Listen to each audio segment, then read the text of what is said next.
Welcome to Carl and Heather Present, the podcast where we dive into the insights, challenges, and humor of being married to someone who is nothing like you. Are you ready? Let's go. Oh, don't you know it's Carl and Heather Present Marriage Podcast. Do you hear that? Is that thunder? Is it an earthquake? No. It's the sound of Carl and Heather Present booming around the world directly from the Carl and Heather Present studios here at the state-of-the-art International Podcast headquarters in Franklin, Tennessee. It's happening. It's Big Time Hit Podcast, babe. I love it. I'm speaking it into existence. You are truly an inspiration. Thank you. That is part of my job as your husband. I feel inspired. You notice I'm wearing a hat. I do. Let it be known that this is the first time I'm wearing a hat on an episode of the podcast. Well, if you were going to wear a hat, I would say that is the best hat that you could wear. Mm-hmm. This is the hat that represents the mighty North Carolina Tar Heels. Go Heels. My favorite sports team. Yes. Go my favorite sports team.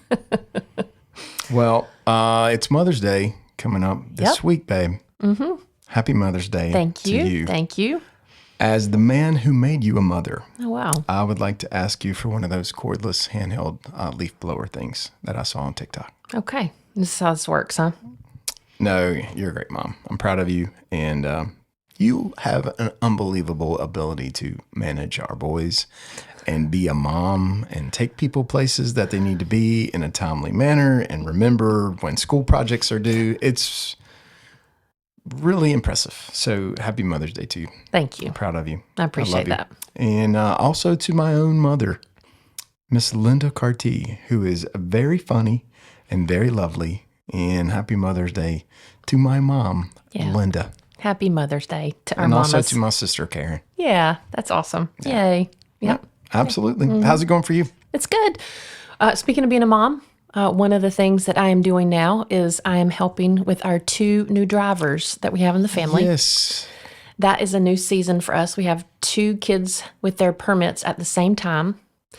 And so for those of you that are counting, 1 with a license, 2 with permits, and then 1 pretty soon, you know. So we've been driving for a couple months now, and it's been quite a challenge, I would say. Quite a challenge.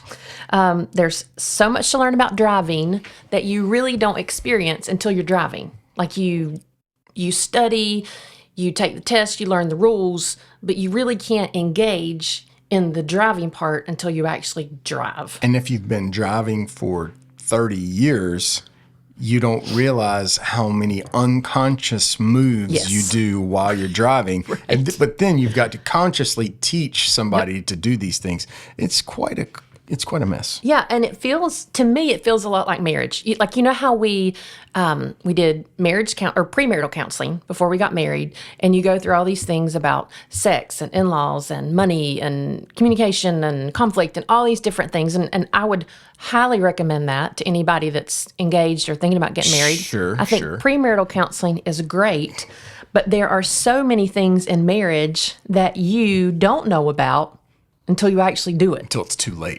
Until it's too late. Maybe not that. But today, we're going to talk about one of those things, and it's sex.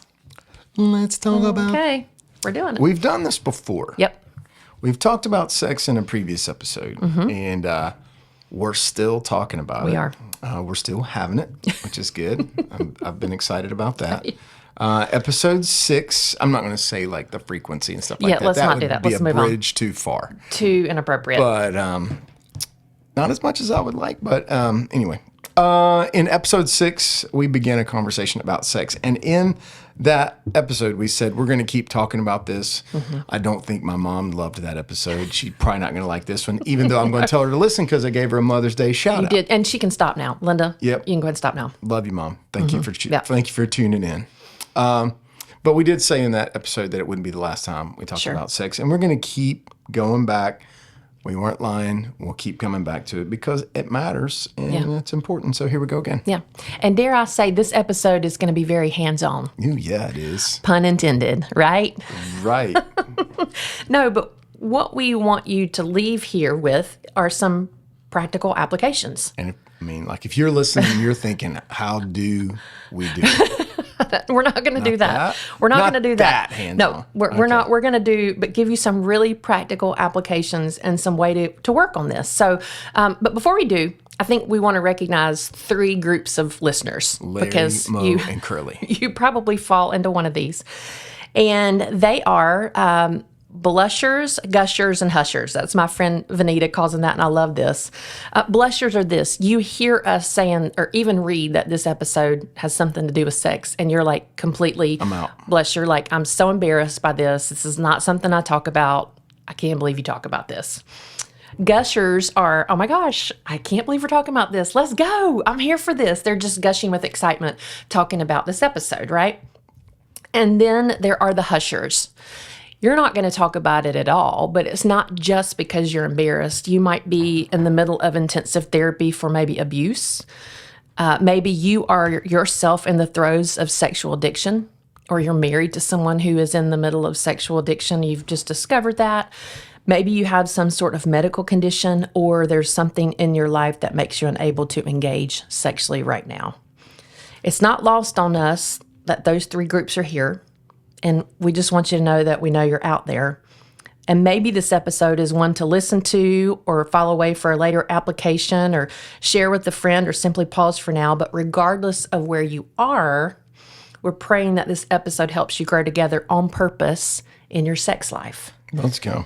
And it's a PG episode. I wouldn't even say it's PG-13. It's a PG episode. So if you're listening with littles, now would be a good time, if you've not already, pause and finish later. And I would recommend to finish it with your spouse, to listen to this episode with your spouse tonight or this week sometime. Make it your date night. No strings attached. We're just listening to this and engaging in conversation about this, okay? Let's listen to Carl and Heather talk about It sex feels awkward. for our date night. Right. There you go. All right. There you Well, last week we did talk about communication, and this might be one of the biggest communication gaps that people experience in marriage. One of my favorite artists who's playing at the Pilgrimage Music Festival in September is John Mayer, and he has a song that says very perfectly, "Say what you need to say." But for some reason, saying what you need to say about sex, even to your spouse, can feel daunting.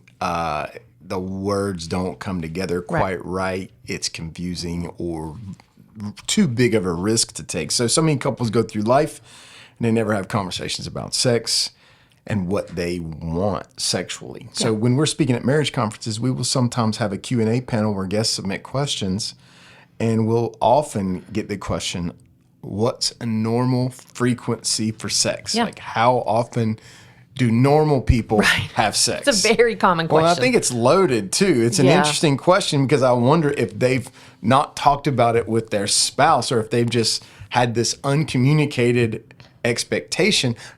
Maybe they have talked about it and they're at different places. Sure. And they want to know, well, what's normal? Like, because what's normal for you might be, well, how about once a week? And I'm like, how about once a day? Right. And like we Right. can't get there. Right. Sometimes we don't talk about sex though because we have past, we have shame in the past, we have brokenness, expectations are misaligned. Yep. And so if there's misalignment, instead of communicating about it, I just leave it alone. Sometimes sex in marriage can feel somewhat like a order that you got wrong in the drive-through. I talked about drive-throughs the last You time. did. This is a theme. But What do you mean by I'm that? Hungry. Well, have you ever just you went through the drive-through, you were in a hurry, you needed to eat, but you're rushing to the next thing. You go through a drive-through, you get food, and 3 miles down the road, you open up the bag, and it's food, but it's not exactly the food that you wanted. Or you said no mayonnaise, and they put mayonnaise. Extra mayo. Or you were like, no pickles, and then there's pickles. Yeah. Sometimes it can be like that. And we just you have to make a decision. Am I going to go through the trouble of turning this car around, going back to the, or am I just going to keep going and deal with it and just take it? You know what I mean? So it can be like that. But when it comes to growing together, getting closer together, being relationally connected with one another, especially in something as intimate and vulnerable as sex, it's worth turning around, having a conversation about it. We have this quote that we love from Howard Hendricks, a famous seminary professor, who said, "Do not be ashamed to talk about that which God was not ashamed to create." So as we begin the conversation, let's remember the whole James thing that we talked about with communication last week. Everyone quick to listen, slow to speak, slow to become angry. This includes the bedroom space as well. Yeah, absolutely. So we said we were going to be practical in this, right? So how do we begin to talk about expectations? Like going back to that question that we get a lot, how often, what's the normal frequency? Like how do we begin to even have those conversations, talk about expectations and likes and dislikes? So I want to say this at the beginning. Sometimes when we talk about this, there's this heaviness or seriousness, but like I would love for everybody listening now to just take a deep breath with me, okay? And exhale. So we're going to relax and we're going to have fun. Okay, so as you're thinking I'm about serious this, about this. right? Serious about having fun. Have fun with this because it's not so serious that it's not meant to be fun in a marriage relationship. And so here are some ideas as you are thinking about this. First, schedule a dream session with no pressure to perform. I think what I mean by this is what do I dream like an amazing sex life would look like? Like, what are my dreams in that? Yeah. And then I ask you the same thing. What are your dreams for an amazing sex life? I think one of the best times to do this is on a walk. Because we say with no expectations, but if you're laying in bed at night and it's late at night and you start talking about this, I'll go ahead and just honestly say probably one of you is going to be like, let's go and fulfill one of these dreams. And the other one's going to be like, hey, I'm only going to get 6 hours of sleep if I go to sleep right now. And I need to go ahead and go to sleep. I wonder which one of us is that person. Who's with that? I Okay. just took my melatonin. My melatonin's kicking in. We're not going to do it. Okay, so schedule a dream session where you talk about that, what that would look like. Use humor to break the ice. So talk about your top 5 romantic ideas that do not involve the kids. You're not like, hey, we're going to go on a Caribbean cruise with our kids, or we're going to do this with it. It does not involve kids. It does not involve a work trip. It does not involve any of that. It's just your top 5 romantic ideas, okay? And they don't have to be elaborate either. They can be within the confines of your bedroom. You don't Are have these to go things that somewhere. already happened or like you would like to happen? It depends on where you are. Again, like you talked about, go back to that frequency, what's normal. Well, it depends if you're like, I've had a sexless marriage and we want to move forward in a different way. It's certainly not things that have already happened. But if there are things that you look back to and you think, man, that was amazing, I'd love to revisit that, then it could be. That's a good opportunity to talk about why we would have an episode like this and multiple episodes like this. Mm-hmm.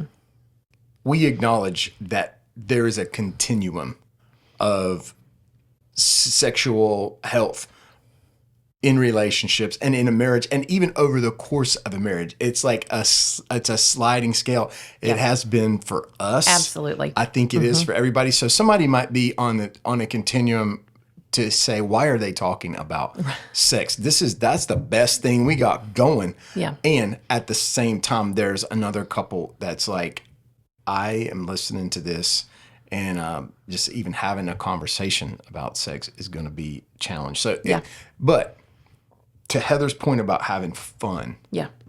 it's just like, stop taking yourself so serious, loosen up, lighten up. Let's get into it. Yeah. Okay, so we're going to use humor. We're going to schedule a dream session. Here's an idea. Use a shared journal if you're a journal person or a shared note on your phone to like write things down that might be hard to say. Some people are like, I'm embarrassed to say these things out loud, but I would like to try this. And it might be embarrassing, but use a shared note so you can write it down. Maybe it's easier to do that. What about sexting? So I would be careful with sexting because you send that to the wrong person. See, that's always your You're in thing. big I'm trouble. always trying to get you to send me a picture or something. I know, you're in or big a trouble. Sext. No. You won't do it. No, we're not going to do that. Okay.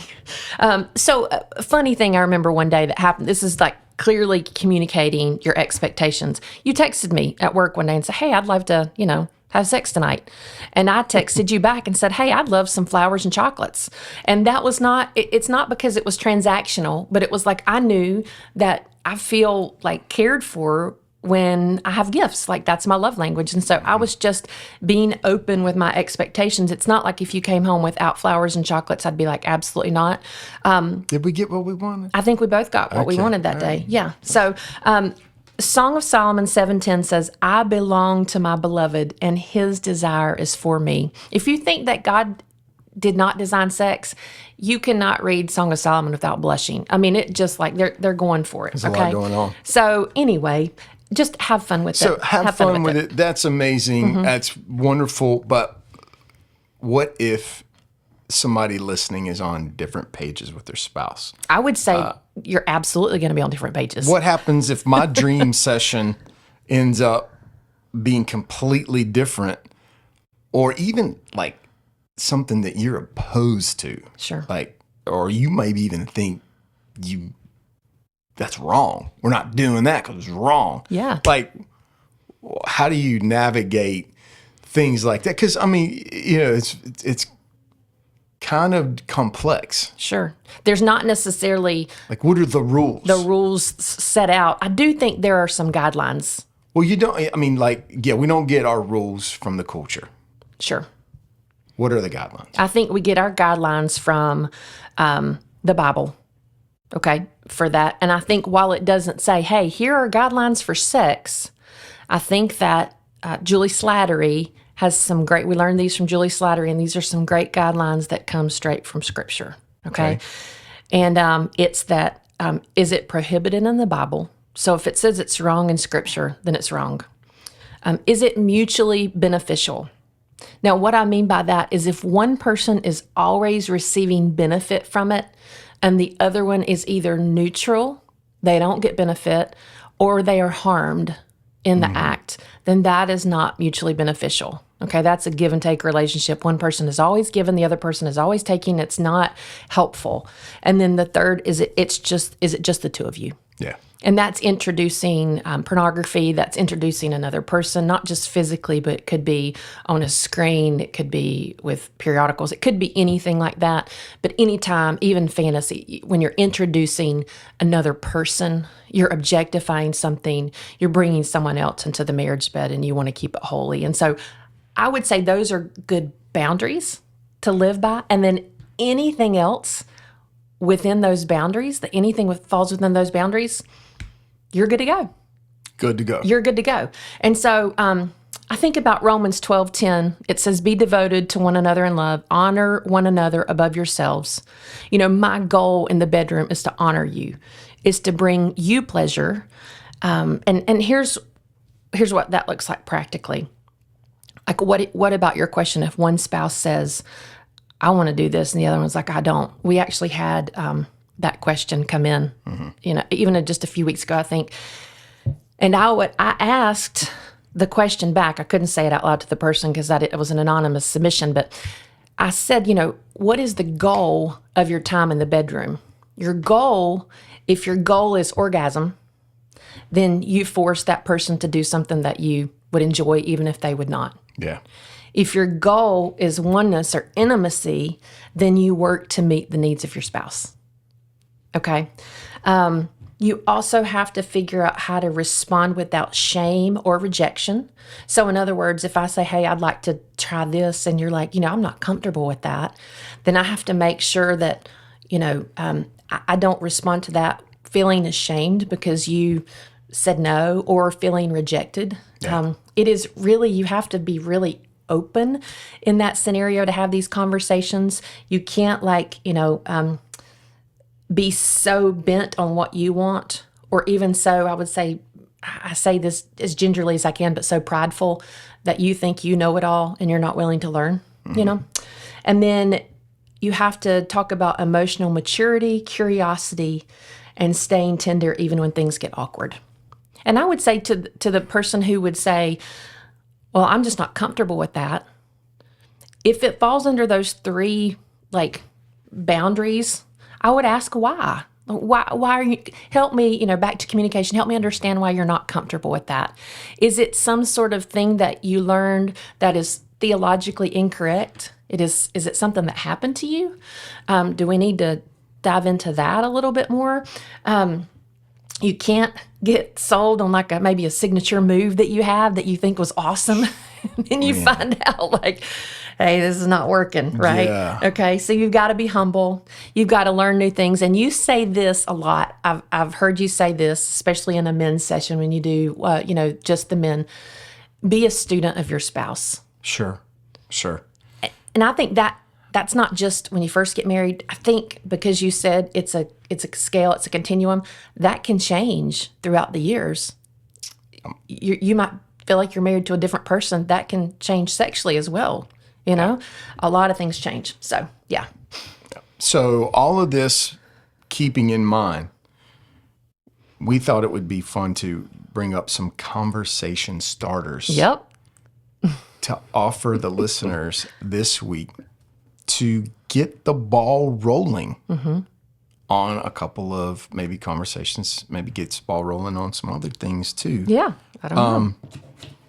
But here's a couple of conversation starters that I would encourage you maybe to try out. Now, hey, I can't be responsible for the outcomes. I don't know if this will work or not, but it may be a good place to start. Conversation starter number 1. Ask your spouse, what is something sexy I've done that surprised you in a good way? Right, in a good way. We don't want to hear about that was weird. Yeah, it's like, I accidentally farted. I'm so sorry. Oh, gosh. Surprise! I think that's surprise. I don't think that anyone described that as sexy. Yeah, that's a good one. I think that's a really good one. What's something sexy I've done that surprised you in a good way? Here's another one. Is there something you've always wanted to try but never said? Right. Putting yourself out there. Right. Let me just interject and say this. Do you have a wig? Here's the thing about this that people would say, well, I might not be, like, how many different diets are we willing to try? Exercise programs, different cars, moving into a different house, changing our kids' schools. This is not working. Let's try this. Every other area of our life, we are willing to try new things. Mm-hmm. Why should it be different in this area? Yeah. Why should we not grow? Because growth is sometimes uncomfortable. Yeah. It also means trying new things. Yeah. So I can promise you it can get static and stale if you're like not willing to try some new things. Your sex life can. And so I love that question. Is there something you've always wanted to try but never said? Another one. What do you wish I understood about you when it comes to sex? That is a good one. I kind of said that in my sex voice. I know. I was like, this is kind of getting a little sultry. People, it's a throwback to Dr. Laura. Nobody knows who that is. What's one non-sexual thing that turns you on emotionally or spiritually? Yeah. And this one might feel like a little bit like, that's kind of a weird thing. What do they mean by that? I would say, I'll answer this for me, for you to give an example. So like when I see you reading your Bible, like pursuing the Lord, and I actually see you doing, like when I come down, you're an early riser, you get up before I do. And so typically you'll be at the table reading your Bible when I come down in the mornings. That turns me on spiritually. And I hope that you understand, if you're listening, what I'm saying by that. But what it does is it gives me confidence in the fact that this man is leading my family in a way that puts us on the right path and in the right direction. I can trust you when I see that, okay? And so because I can trust you spiritually, it's a lot easier for me to trust you sexually.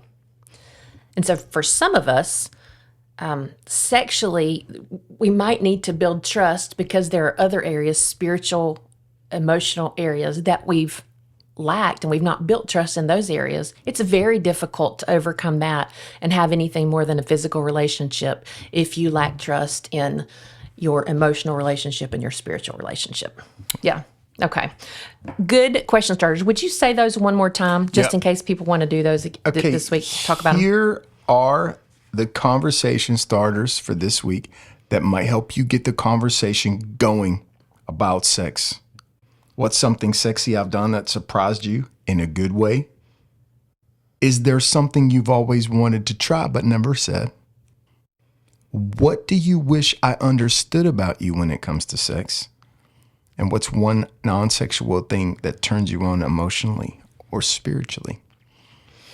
Okay, so to recap, sex and communication are both sacred and playful. Sacred and playful. I like that. You like that because say that quote that you say about sacred. There's no secular molecules in the universe. Okay. There's only sacred and desecrated. Yeah. And that's so good because I think sometimes, especially as Christians, we try to separate that. Yeah. Here's like this my sex life, and it's like doesn't have anything to do with my spiritual We life. keep it a or with secret God. from God. Right. And so we can't have success in one without the other. Like you can't have success in one area without the other. Good communication has to exist for a healthy and fulfilling, sustainable sex life. You might be able to have good sex with someone and it feels good, but ultimately that's going to fall short. If you want sustainable intimacy, then you have to have good communication. And then don't just talk about sex, talk through it. Use words to build a bedroom culture of kindness, trust, and fun. But I want you to say what you say sometimes about working on this and when you should work on it. Okay? Well, it's a little bit of both sides of the same coin, but sometimes I say you don't work on your car while you're driving it. Right. You know? You don't work on your car while you're driving it. You have to kind of pull over, put up the hood, take a look under there, talk about, maybe diagnose some problems, and then take it for a test drive. But the heat of the moment and the passion of something, it's sometimes not the best time to bring up issues. You know what I mean? Sure. So, but it's always a good time to talk about, hey, what's going on with us? Let's, Yep. outside of the heat of the moment, outside of this high, intense, vulnerable, expectation, maybe we could just talk about it. That's what I'm trying to say when I say that. You don't drive a car when you're working on it. Yeah, that's great. That's great. Okay, so what's our call to action for this week? Okay, set aside one night this week for an intentional conversation. No expectations, no strings attached. Mm-hmm. Let go of that. Just have an honest conversation. Maybe use some of these conversation starters and see where it leads you. Yeah, that's good. Okay, so we always ask at the end of each episode how this intersects with the gospel. Impossible. Yeah, it's like, how in the world are you going to tie this together? I think it's perfectly tied together if we think about 1 Corinthians 13. A lot of us have that memorized, or we've seen it somewhere. We've had it at our wedding. It's up framed in our home. It's that passage that talks. It's considered the love chapter in Corinthians. Yeah. Love is patient. Love is kind. Those sorts of things. But we know that sex is God's design and His idea. So what if we inserted the word sex where we see the word love in that passage? And I think it helps us get a better understanding. So listen to this. Sex is patient and kind. Sex does not envy or boast. It is not arrogant or rude. It does not insist on its own way. It is not irritable or resentful. It does not rejoice at wrongdoing, but rejoices with the truth. Sex bears all things, believes all things, endures all things. Could we look at sex this way as an expression of our love and as a way to serve our spouse, instead of as a way to meet our own needs and our self-interests? Because this is the way of Christ, and this is His design for sex. Man, that's good. Thanks. That's this week's episode of Carl and Heather Present. We love everybody. We want to pray for you. We get together and we pray throughout the week for marriages. If you have a prayer request, it will be kept anonymous. We will not speak about your prayer needs on the podcast, but we are praying for marriages, and we do hear from people who have prayer requests, we just want to hear from you and pray for you. You can send your prayer request to hi@carlandheather.com, hi@carlandheather.com. We would love to pray for you. We love to be on this marriage journey with you. We love to be together on purpose. Together on purpose.